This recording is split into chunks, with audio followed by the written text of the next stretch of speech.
The popularity of the Mannerist style enjoyed following the death of Leonardo and Raphael did not lessen in any way the prestige of the high Renaissance style in painting, sculpture, and architecture.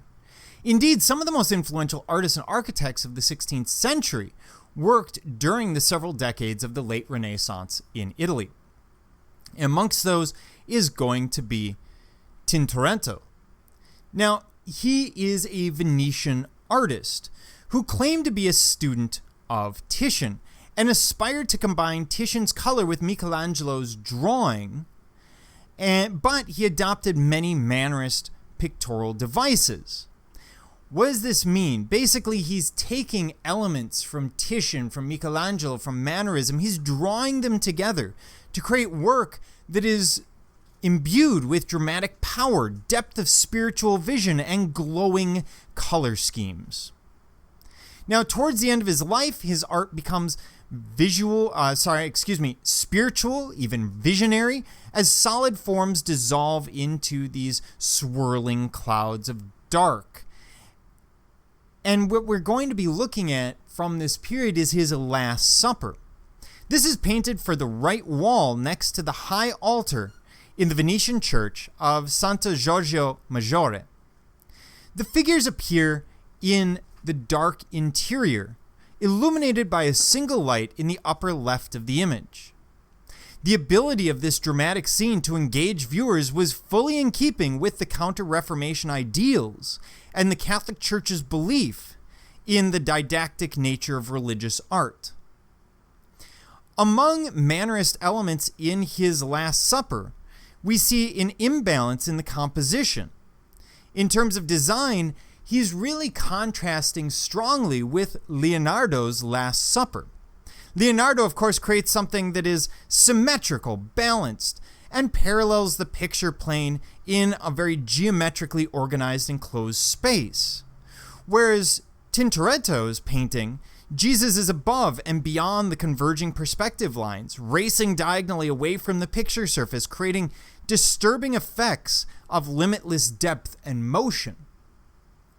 It's a really fancy way of saying, even compared to the storm, the emotional storm that is Leonardo's Last Supper, this Last Supper, the lower Last Supper, is a little bit more disturbing because by adding those diagonals, there's no place for the eye to rest. We never find calm as we do in the figure of Jesus in Leonardo's work. So Tintoretto has drawn us into this very powerful, very energetic spiritual work. And by setting that vanishing point way off in the distance, it just gives us that sense of continuous movement, continuous dynamicism. Now, the contrast between the two pictures reflects the direction late Renaissance painting is going to take in the 16th century. As it moves away from the high Renaissance, almost architectural clarity of space and neutral lighting towards the dynamic perspectives and dramatic chiaroscuro of the coming Baroque. So he's doing something very, very different. He's taken the emotions of Leonardo and he's trying to amplify it. But by amplifying it, he almost runs into, too much. There's almost too much emotion. There's almost too much going on. So much throughout the piece. As we tear it apart, for example, you'll notice there are two light sources. We have the lamp over here, but then we have Jesus' halo, which is how we know that that is Jesus. And let me remind you that he's in the same colors and has roughly the same appearance that he does in Leonardo's work.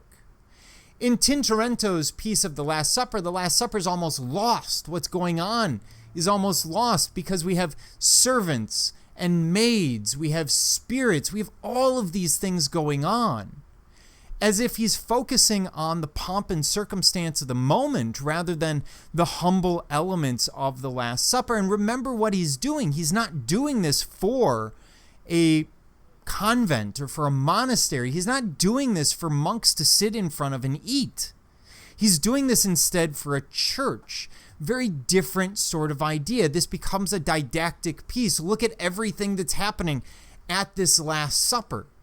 And look at the setting. That setting is not something from the Holy Lands in the time of Jesus. This would be more a middle-class residence in Venice at the time, maybe a bar, a tavern, a restaurant of some form. Something that the people, the viewers looking at, are going to be very aware of, and it's going to make it relatable to them.